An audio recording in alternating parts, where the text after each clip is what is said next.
እሺ ቤተሰብ ዛሬ ራሱ ፔሌ የተወነበትንና የራሱን ህይወት የሚገልጸውን ፊልም ይዤ መጥቻለሁ። ታሪኩ የሚጀምረው በ1958ቱ በብራዚል እና በሶቪየት ህብረት መካከል የፊፋ የዓለም ዋንጫ እግር ኳስ ጨዋታ ላይ ሲሆን ስታዲየሙም ጨዋታውን ለመመልከት በጓጉ በሺዎች በሚቆጠሩ ደጋፊዎች ተሞልቶ እናየዋለን። በዚህ መሃልም በዓለም ዋንጫ ታሪክ ትንሹ ተጫዋች የሆነውን እውነተኛው ፔሌን በብራዚል የመልበሻ ክፍል ውስጥ እናገኘዋለን። ከዚያም ትዕይንቱ 8 ዓመታትን ወደ ኋላ ይመልሰንና በድህነት ምክንያት ጫማ በመጥረግ የሚተዳደሩትንና እግር ኳስ ለመጫወት ከፍተኛ ፍላጎት ያላቸውን ልጆች ያሳየናል። ልጆቹ ከሚኖሩበት አስቸጋሪ የኑሮ ሁኔታ የተነሳ የሚጫወቱበት ትክክለኛ ኳስን ስላልነበራቸው ከአካባቢያቸው የተጣሉ ልብሶችን በመሰብሰብ በካልሲ ውስጥ በመጠቅለል የራሳቸውን ጨዋታ በሰራት ኳስ መጫወት ይጀምራሉ።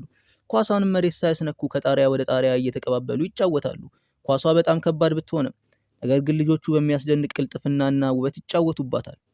ሆኖም ልጆቹ በአንድ የቆሻሻ የውሃው ጉድጓድ ውስጥ ስለወደቁ ጨዋታው ተጠናቆ በኋላ ላይም ከልጆቹ አንዱ የሆነው ዴኮ ታናሽ ወንድሙን ዞካን ይዞት ወደ ቤት ሲመለስ ወንዝ ውስጥ እንደወደቀ አድርጎ ለእናቱ የፈጠራ ታሪክ ሲነግራት፣ ነገር ግን ወንድሙ ዞካ ሳያስበው ግን እኮ ኳስ ስትጫወት ነበር በማለት ሚስጥሩን ያውጣበታል። እናትየው እግር ኳስ መጫወታቸውን አጥብቃ ስለምትቃወም እንደ ቅጣት የዓለም ዋንጫ ጨዋታዎችን በራዲዮ እንዳያዳምጡ ትከለክላቸዋለች። በቀጣዩ ትዕይንት የዴኮ አባትና ሌሎች የአካባቢው ሰዎች በአንድ መጠጥ ቤት ውስጥ ሆነው የ1950ውን የፊፋ የዓለም ዋንጫ የፍጻሜ ጨዋታ በራዲዮ ሲያዳምጡ እናያለን። ጨዋታው በብራዚል እና በኡራጋይ መካከል ሲሆን ሁሉም ሰው ብራዚል እንድታሸንፍ በጉጉት ይጠባበቃል። ልጆቹም የጨዋታውን ውጤት ለመስማት በመጠጥ ቤቱ የተሰበረ ጣራ ላይ ሆኖ ሲያዳምጡ ይታያሉ። ነገር ግን ብራዚል ስትሸነፍ ነገሮች ሁሉ ወደ ሀዘን ተቀይረው የዴኮ አባትም በሀዘን ያለቅሳል። አባቱ ከመጠጥ ቤቱ ሲወጣ ልጁን ዴኮን አግኝቶት ዴኮም አባቱን ማዘኑ አይቶ አንድ ቀን የዓለም ዋንጫን አሸንፎ እንደሚያኮራው ቃል ይገባለታል። በማግስቱ የዴኮ እናት ወለል በማጽዳት ስራ እንዲያግዛት ዴኮን ወደምትሰራበት ትልቅ ቪላ ቤት ይዘው በመሄድ እዚያም አባቱ እግር ኳስ ተጫዋች የመሆን ህልም እንደነበረውና ነገር ግን ጉልበቱን ከተጎዳ በኋላ ህልሙ እንዴት እንደተቀጨና ቡድኑም ኢንሹራንስም ሆነ ካሳ እንዳልሰጠው ትነግረዋለች። እሷም ዴኮ እንዳይጎዳ ስለምትሰጋ እግር ኳስ እንዲጫወት አትፈልግም ነበር። እሷ ከኩሽና እንደወጣች የሆኑ የሀብታም ልጆች መጥተው በቅርቡ ስለሚካሄድ አንድ የእግር ኳስ ውድድር ማውራት በመጀመር ዋልዲማር የተባለ ታዋቂ የእግር ኳስ አሰልጣኝ ለሳንቶስ ክለብ ተጫዋቾችን ለመመልመል እዚያ እንደሚገኝም ያወራሉ። ሀብታሞቹ ልጆች ታዋቂ የእግር ኳስ ተጫዋች እንደሆኑ አድርገው በጉጉት ሲያወሩ ዴኮ ወደ ውይይታቸው በመግባት ቢሌ የተባለውን የአካባቢ ታዋቂ ግብ ጠባቂ ለማንሳት ብሎ ተሳስቶ ፔሌ ብሎ ጠርቶት እኔ እንደ ፔሌ እሆናለሁ ሲል፣ ሌሎቹ ደግሞ ፔሌ ሳይሆን ቢሌ ነው ብለው በመሳቅ ዴኮን ፔሌ እያሉ በመጥራት ማሾፍ ይጀምራሉ። ከዚያ የቡድኑ አምበል የሆነው ጆሴ ኳሱን በመምታት የዴኮን የውሃ ባልዲ ሲገለብጠው የዴኮ እናት ተመልሳ መታ ጥፋቱ የልጇ እንኳን ባይሆን ይቅርታ ትጠይቃለች። ዴኮ ግን ከመሄዱ በፊት ያንን ስለ እግር ኳስ ውድድር የሚገልጸውን ጋዜጣ አንስቶ ይወጣል። ዴኮ በውድድሩ ላይ ለመሳተፍ የራሱን ቡድን አሰባስቦ ስለ ሁኔታው ያብራራላቸዋል። አዘጋጆቹንም አነጋግሮ ቡድናቸውን በውድድሩ ላይ ያስመዘግባሉ። መጀመሪያ ላይ ከለመዱት የራሳቸው ኳስ ይልቅ በጣም ቀላል በሆነው ትክክለኛ ኳስ መጫወት ፈታኝ ቢሆንባቸውም ነገር ግን ከጊዜ በኋላ ተላምደውታል። በኋላ ከአልጋ ልብስ የራሳቸውን ማሊያ ይሰራሉ። ምንም እንኳ ድሃ ቢመስሉምና ትክክለኛ የእግር ኳስ ትጥቅ ባይኖራቸውም ዴኮና ጓደኞቹ ግን በውድድሩ ውስጥ ካሉ ቡድኖች ሁሉ የላቀ አስገራሚ ችሎታ አሳዩ። ሁሉንም በማሸነፍም ለፍጻሜ አለፉ። በፍጻሜው እናቱ የሥራ ቦታ ላይ ሲያፌዙበት ከነበሩት የሀብታም ልጆች ቡድን ጋር ይገናኛሉ። እነዚህ ልጆች በእድሜ ትላልቅና የተሟላ ትጥቅ የነበራቸው ሲሆኑ የዴኮንም ቡድን ትክክለኛ መጫወቻ ጫማ ስለሌላቸው ጫማ አልባዎቹ እያሉ ያፌዙባቸው ነበር። ይህ ስድብ የዴኮን ቡድን ለቀጣይ ጨዋታ ጫማ ማግኘትን ዋነኛ ግባቸው እንዲያደርጉ ስላነሳሳቸው እቅዳቸውን ለማሳካት ሲሉ ኦቾሎኒ ሰርቀው በመሸጥ ያገለገሉ ጫማዎችን ለመግዛት ቢቆርጡም ባለቤቱ ግን ሲሰርቁ አይቷቸው ስለነበር ያባራቸውና እቅዳቸው ሊከሽፍ ምንም አልቀረውም ነበር። በመከራ አምልጠውም ኦቾሎኒውን ቆልተው ወደ ገበያ በመውሰድ ብዙ ደንበኞችን ለመሳብ ሞከሩ። 2 እሽግ ኦቾሎኒ ለሚገዛ ሰውም በነፃ ጫማ እንደሚጠርጉ እየተናገሩ ባለበት ወቅት የፍጻሜው ተቀናቃኛቸው መጥተው እንደገና ሲያፌዙባቸው ዴኮ ተበሳጭቶ የቡድኑን መሪ በጥፊ በመምታቱ በሁለቱ ቡድኖች መካከል ጠብ ይጀመራል። የዴኮ አባት ይህንን ሲመለከት የነበረ ቢሆንም ጣልቃ አልገባም ነበር። ቤት ውስጥ እናቱ በፊቱ ላይ ያለውን ቁስል ምን እንደሆነ ስትጠይቀው ዴኮ መምህሩ እንደመታው አድርጎ ስለዋሸ እናቱም ተናዳ በማግስቱ ትምህርት ቤት እንደምትሄድ ስትናገር የዴኮ አባት ግን ነገሩን ስለሚያውቅ ራሱ ሄዶ እንደሚያነጋግራቸው ይነግራታል። በማግስቱ የዴኮ አባት ልጁን ወደ ውድድሩ እየወሰደው ሳለ ለምን እንደተጣላ ሲጠይቀው ዴኮም ልጆቹ ሲያፌዙበት እንደነበረ ይገልጽለታል። የዴኮ አባት ግን ትልቅ ቦታ መድረስ ከፈለገ በማንነቱ ማፈር እንደሌለበት ይገጽጸዋል። ታላቁ የፍጻሜ ቀን ሲደርስ ዴኮ ከጓደኞቹ አንዱ ባለ 4 አይን ላለመባል መነጽሩን እንዳላደረገና ሌላኛው ደግሞ ረጅም ጸጉሩን ለመደበቅ ኮፍያ እንዳላደረገ ያያል። በኋላም ወፍራሙ ልጅ ያገለገሉ ጫማዎችን ቢያመጣም ነገር ግን ለእግራቸው ትልቅ ነበሩ። ጨዋታው ሊጀመር ሲልም ዘጋቢው የዴኮን ቡድን ጫማ አልባዎቹ በማለት አንበላቸውንም ፔሌ ብሎ ይጠራዋል። ዴኮ በዚህ ቢናደድም ነገር ግን ጓደኞቹ ያረጋጉታል። አስተዋቂው የክብር እንግዳቸው ዋልዴማርን ለተመልካቹ ካስተዋወቀ በኋላም ጨዋታው ይጀመራል። የዴኮ ቡድን ግን መጠናቸው ያልሆነው ጫማ ፍጥነታቸውን ስለቀነሰው ትልቅ ችግር ውስጥ ይወድቃሉ። ተቀናቃኞቻቸውም ይህንን አጋጣሚ በመጠቀም ተከታታይ ግቦችን በማስቆጠር ውጤቱን 6-0 ያደርጉታል። የዴኮ ቡድን ተስፋ ቆርጦ ሳለም ዴኮ ፔሌ ብለው ስለጠሩት ተቀናቃኞቹን ለማጥቃት ቢሞክርም ነገር ግን አባቱን በተመልካቾቹ መሃል ሲያየው ቃሉን በማስታወስ ወዲያውኑ የማይመቹትን ጫማዎቹ አውልቆ ልክ በሰፈራቸው መንገድ ላይ እንደሚጫወቱት ለመጫወት ወሰነ። ኳሱንም ካገኘ በኋላ አይኖቹን ጨፍኖ በአካባቢው ሲጫወት የነበረውን አስታውሶ ተጋጣሚዎቹን በሚያስደንቅ ጥበብ በማለፍ ተመልካቹን ባስገረመ ሁኔታ የመጀመሪያውን ግብ ያስቆጥራል።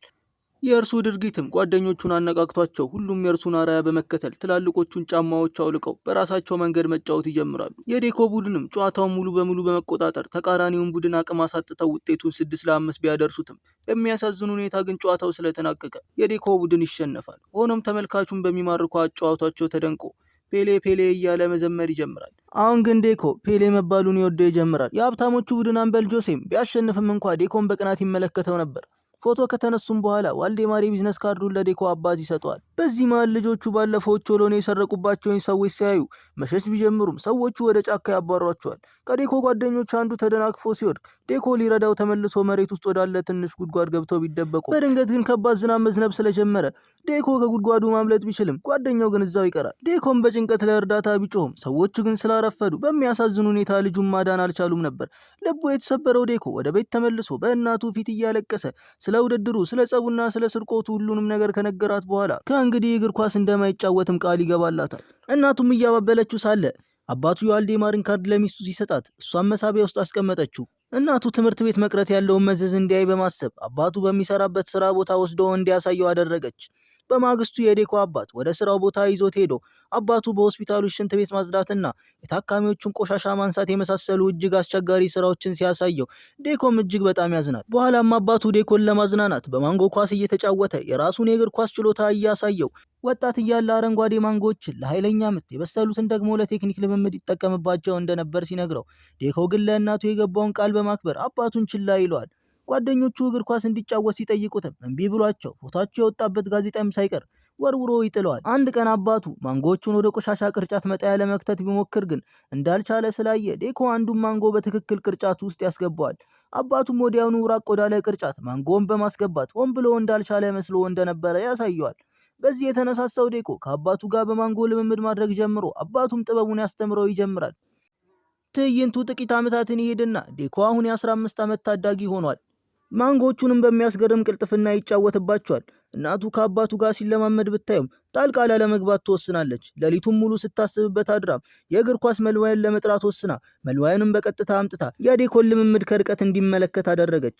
ዴኮ ወደ ቤት ሲመለስ መልማይ ዋልዴማርን ቤት ውስጥ ሲጠብቀው በማየቱ ቢደነግጥም ዋልዴማር ግን በአካባቢው በሚገኘው የእግር ኳስ ክለብ የሙከራ ጊዜ እንዲሳተፍ ሀሳብ ስላቀረበለት ዴኮ በደስታ ቤተሰቦቹን ተሰናብቶ ወደ ሳንቶስ ይጓዛል። በቀጣዩ ትዕይንት ዴኮ በሳንቶስ ፕሮፌሽናል እግር ኳስ ቡድን መሞከሪያ ላይ ሲሳተፍ እናያለን። አሰልጣኙም ተጫዋቾቹ በሰፈራቸው ይጫወቱበት የነበረው ኋላ ቀር የተባለውን ስልት እንዲረሱና የአውሮፓ ምርጥ ቡድኖች የሚጠቀሙበትን ቴክኒክ እንዲማሩ አጥብቆ ያዛቸዋል። ዴኮ ግን የተለመደውን የራሱን ስልት በመጠቀሙ አሰልጣኙ ይገስጿል። በኋላ ላይም ልጆቹ በቡድኑ ውስጥ ማን እንደሚቀር ለማወቅ በአንድ ህንፃ ውስጥ ተሰብስበው ስማቸውን ሲያዩ ዴኮ ግን በታዳጊው ቡድን ዝርዝር ውስጥ ስሙን ባለማግኘቱ አዝኖ ካምፑን ለቆ ሊሄድ ሲል አንድ ረዳት አሰልጣኝ የወጣቶቹ ቡድን ዝርዝር ሲለጥፍ ዴኮ ስሙን አግኝቶት ጉዞውም ይጀመራል። ዴኮ የጎንዮሽ ምት ቴክኒክን በመጠቀም እግር ኳስን እንዴት እንደሚመታ እንደገና መማሩንም ይቀጥላል። ከእያንዳንዱ ቀን ልምምድ በኋላም አሰልጣኙ የእግር ኳስ ጨዋታዎችን እያሳያቸው ብራዚል ብዙ ጨዋታዎችን የተሸነፈችው በብራዚላውያን ተጫዋቾች ኋላ ቀር የጨዋታ ስልት ምክንያት መሆኑን እየነገራቸው ምሽት ላይ ደግሞ ዋልዴማር ዴኮ አዲሱን ስልት ለመለማመድ የሚያደርገውን ተስፋ አስቆራጭ ሙከራ እያየ ጠዋትም የፍጹም ቅጣት ምት ሲስት ይመለከታል። በዚያሽ ምሽትም ዴኮ በጣም አዝኖ ሻንጣውን ይዞ ካምፑን ሲለቅ ዋልዴማር ይመለከቷል። ዋልዴማርም ዴኮን በባቡር ጣቢያ አግኝቶት በዚህ ፍጥነት እየሄደ እንደሆነ ሲጠይቀው ዴኮም የሱ የጨዋታ ስልት በአካዳሚው ተቀባይነት እንዳጣና አሰልጣኙም እንደማይወደው እየነገረው አሁን ወደ ትምህርት ቤት ካልተመለስኩ መጨረሻ የሽንት ቤት ማጽዳት ነው የሚሆነው ይለዋል። ዋልዴማር ሽንት ቤት ማጽዳት ምን ችግር አለው ሲለው ዴኮም መልሶ ከሌሎቹ ተጫዋች በተለየ መንገድ መጫወትስ ምን ችግር አለው በማለት ይጠይቀዋል።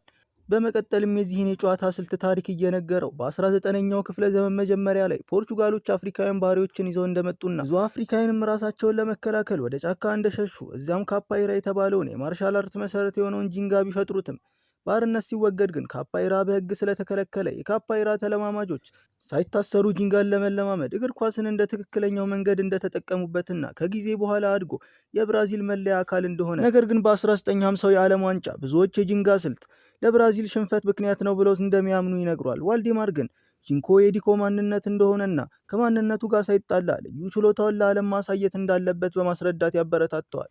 ዋልዴማር ጥሎት ሲሄድ የዴኮ ባቡር ቢመጣም ዴኮ ግን ላለመሄድና እዚያው ለመቆየት ወሰነ።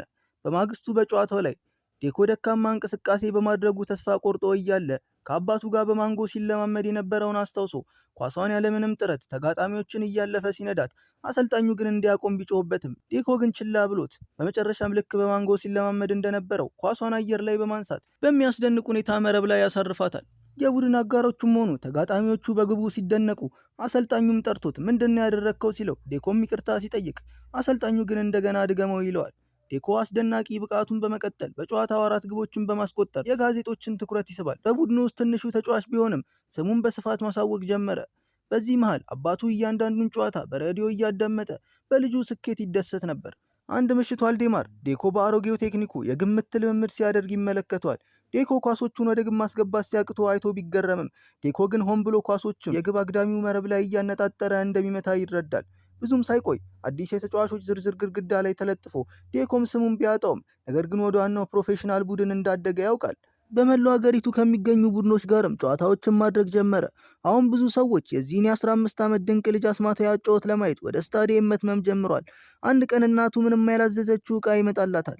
ነገሩ ዴኮ ቤተሰቡን ለማስደነቅ የጋዝ ምድጃን ጨምሮ ስጦታዎችን ይዞ መምጣቱ ነበር። ለአባቱም ጨዋታዎችን እንዲያዳምጥበት ተንቀሳቃሽ ሬዲዮ ይሰጠዋል። እነ ዴኮም የ1958ቱን የዓለም ዋንጫ የብራዚል ብሔራዊ ቡድን ተጫዋቾች ዝርዝር በጉጉትና በጭንቀት አዳመጡ። ዴኮ የመመረጥ ምንም ተስፋ ባይኖረውም ነገር ግን ለሁሉም በሚያስደንቅ ሁኔታ ዴኮ ተመረጠ። ዴኮም በዜናው ደንግጦ በቡድኑ ውስጥ መካተቱን ማመን አቃተው። ዴኮ ወደ ስዊድን ከመጓዙ በፊት አባቱ ከ1950 ወዲህ የብራዚል እግር ኳስ መንፈስ በየጨዋታው እየሞተ እንደመጣና አሁን ብቸኛው ተስፋቸው ዴኮ እንደሆነ ነግሮት በላዩ ላይ ፔሌ የሚል የተጻፈበትን የድሮ ማሊያውን ሲሰጠው ዴኮም ይሄ እኮ እነዚያ የሀብታም ልጆች ሊያፌዙብኝ ሲሉ የጠሩኝ ስም ነው ሲለው አባቱ ግን ህዝቡ በጂንጋ ስትጫወት አይቶ የሰጠ ስም ነው በማለት ይመለስለታል። አባቱም መጀመሪያ ፕሮፌሽናል እግር ኳስ ተጫዋች ሲሆን የነበረውን ታሪክ እያጫወተው በሚያምረው የጂንጋ ስልት መጫወት ይፈልግ እንደነበረና በአንድም ጨዋታ በጭንቅላቱ 5 ግቦችን አስቆጥሮ እንደነበር ይህም ለጉዳት እንደዳረገው እና እሱም እንዲጠነቀቅ ይገስጸዋል። ፔሌ ወደ ብሔራዊ ቡድኑ ተቀላቅሎ ከቡድን አጋሮቹ ጋር ተገናኝቶ መጫወት ቢጀምርም በልጅነታቸው ፔሌን ሲያንገላታ የነበረው ሀብታሙን ልጅ ጆሴን ከጋዜጠኞቹ ጋር ያዋል። ጆሴ ቤተሰቦቼ ጣሊያናዊ ናቸው፣ እኔም በዚያ ስልት ነው የሰለጠንኩት እያለ እየተናገረ ነበር።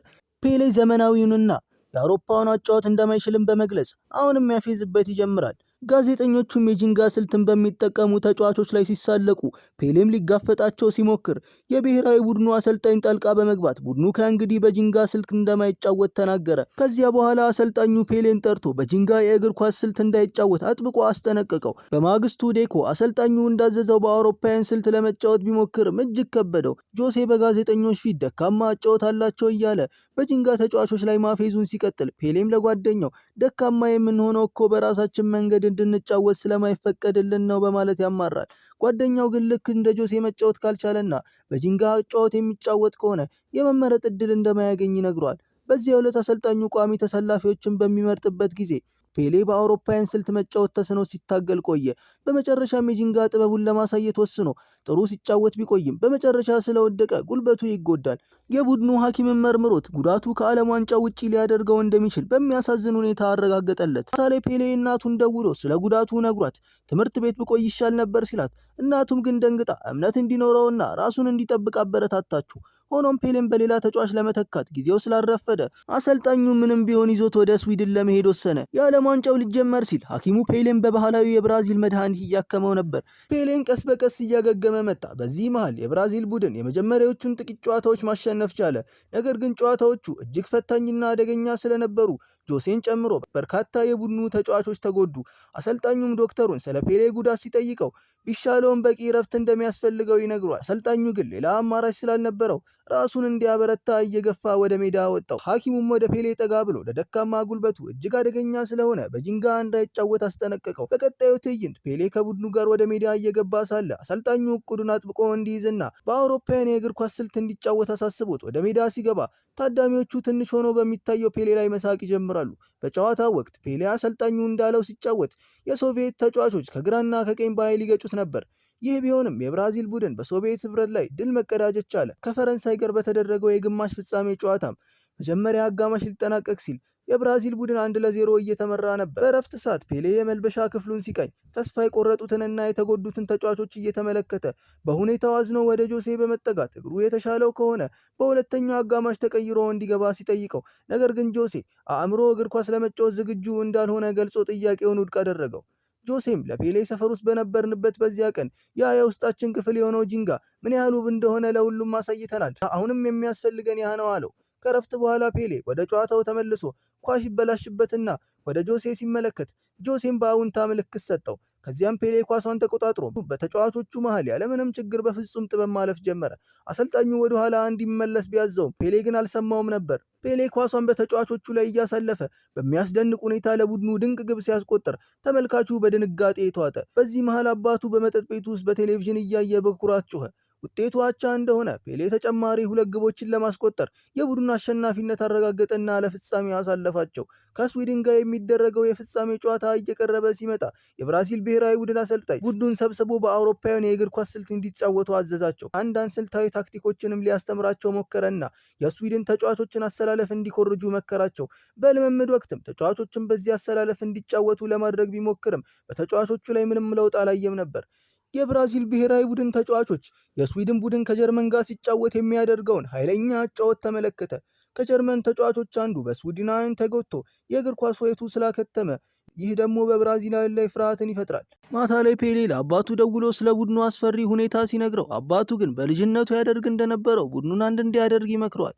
በማግስቱ ፔሌ በምግብ ቤቱ ውስጥ ኳስ ማንጠር በመጀመር ነገር ግን የብራዚል ቡድን አባላት በሙሉ ተስፋ ቆርጠው ነበር። ተጫዋቾቹንም ልክ በልጅነታቸው ያደርጉ እንደነበረው ኳሷን መሬት ሳያስነኩ ከሆቴሉ እስከ ቅርቡ የመብራት ኃይል ማማ ድረስ እንዲቀባበሉ ሊፈትናቸው ሞከረ። የቡድኑ አባላት ግን ማሞኘቱን እንዲያቆም ቢነግሩትም ጆሴ ግን ፔሌን ደግፎት ኳሷን መሬት ሳታርፍ እርስ በርስ መቀባበል በመጀመር ኩሽና ይገባሉ። በዚህ ጨዋታቸው መሃል በኩሽና ውስጥ የነበረን ኬክ ሳያስቡት ያበላሻሉ። አልፎም ተርፎም ጠረጴዛ ላይ የነበረውን የስኳር ዕቃ ይገለብጣሉ። አሰልጣኙም ይህንን አይቶ ሲበሳጭ በመጨረሻ ግን እነ ዴኮ ኳሷን መሬት ሳያስነኩ ከሆቴሉ ቢያስወጧትም ነገር ግን ፔሌ የመጨረሻውን ምት ሊመታ ሲል ውሃ ውስጥ ይወድቃል። በማግስቱ አሰልጣኙ ቡድኑን ሰብስቦ የአውሮፓውያን የእግር ኳስ ስልት ሊያስተምራቸው በመከሩ እንደተሳሳተ በማመን በፍጻሜው ጨዋታ ላይ በራሳቸው ስልት ተጫውተው የብራዚልን እግር ኳስ ውበት ለዓለም እንዲያሳዩ ያበረታታቸዋል። የፍጻሜ ዕለት ደርሶም ሁለቱ ቡድኖች ለመጋጠም እየተዘጋጁ ሳለ የማሊያ ቀለማቸው ተመሳሳይ ስለነበር ለብራዚል ቡድን ሰማያዊ ማሊያ ይሰጠዋል። የጨዋታው ፊሽካ ሲነፋ የስዊድን ተጫዋቾች ፔሌን ለመጉዳት በማሰብ ሆን ብለው መጋፋት ጀመሩ። ስዊድናውያንም ገና በ4ኛው ደቂቃ ግብ ሲያስቆጥሩ የብራዚል ደጋፊዎች በድንጋጤ ተዋጡ። የስዊድን ተጫዋቾችም ፔሌን በመክበብ ኳስ እንዳያገኝ ያደርጉት ነበር። የፔሌ እናት ስሜቷን መቆጣጠር አቅቷት ልጇ የሰጣትን ሬዲዮ ከፈተች። ብዙም ሳይቆይ ግን የብራዚል ተጫዋቾች ራሳቸውን አረጋግተው ፔሌም ለቡድኑ የመጀመሪያ ግብ አመቻችቶ አቀበለ። የብራዚል ቡድንም ተከታታይ ጎሎችን አስቆጠረ። ፔሌም እንደዚሁ ግብ አገባ። እናቱ ወደ መጠጥ ቤቱ በፍጥነት ገብታ ልጇ የዓለም ዋንጫን ሲያሸንፍ ተመለከተችው። የጨዋታው መጠናቀቂያ ፊሽካ ተነፋ። ጨዋታው 5-2 በሆነ ውጤት ተጠናቀቀ። ብራዚል በታሪኳ ለመጀመሪያ ጊዜ የዓለም ዋንጫን አሸነፈች። ፔሌ ከከፍተኛ ስሜት የተነሳ ራሱን ስቶ ወደቀ። የፔሌ ቡድን አጋሮች ወደ ሜዳው እየሮጡ ገብተው ፔሌን በትከሻቸው ላይ ያነሱት። መላው ብራዚልም ድሉን አከበረ። ከዚያም ትዕይንቱ ብራዚል የፍጻሜውን ጨዋታ ካሸነፈችበት በኋላ ወደ ነበሩት እውነተኛ ክስተቶች ተሻግሮ ሰኔ 29 ቀን 1958 ብራዚል ለመጀመሪያ ጊዜ የዓለም ዋንጫን ያነሳችበት ዕለት ነበር። ፔሌም ሁሉም ነገር እንደ ህልም ነበር የሆነብኝ። ከቤቴ ከወጣው ገና 18 ወራቴ ቢሆንም ልክ እንደ ብዙ ዓመታት ተሰማኝ። እናትና አባቴ ሊቀበሉ ይመጡ። አባቴ ከ8 ዓመታት በፊት የቀባውለትን ቃል አስታወሰኝ ሲል ተናገረ። በመጨረሻም ትዕይንት ላይ ፔሌ በ1961 በብራዚል ፕሬዝዳንት ብሔራዊ ቅርስ ተብሎ እንደተሰየመ ይነግረናል። ፔሌ በዓለም ላይ በርካታ ግቦችን በማስቆጠር ክብረ ወሰን የያዘ ሲሆን በዓለም ዋንጫ ግብ ያስቆጠረ ትንሹ ተጫዋችም ነው። በተጨማሪ 3 የፊፋ የዓለም ዋንጫዎችን ያሸነፈ ብቸኛው ተጫዋችም ነው። ፔሌ መቼም ቢሆን መስበር ያልቻለው አንድ ክብረ ወሰን ቢኖር በአንድ ጨዋታ 5 ግቦችን በጭንቅላት በማስቆጠር አባቱ የያዘውን ሪከርድ ብቻ ነበር። አዎ ተመልካቾች፣ በፊልሙ ላይ ያያችሁት ራሱ እውነተኛውን ፔሌ ሲሆን ፊልሙም በ2016 የተለቀቀ ነው። ቪዲዮውን ከወደዳችሁ ተባካችሁ ቪዲዮን ላይክ፣ ቻናሌንም ሰብስክራይብ በማድረግ ያበረታቱኝ። በቀጣይ አሪፍ ፊልም ይዤ እስከምንገናኝ ቸር ሰንብቱ።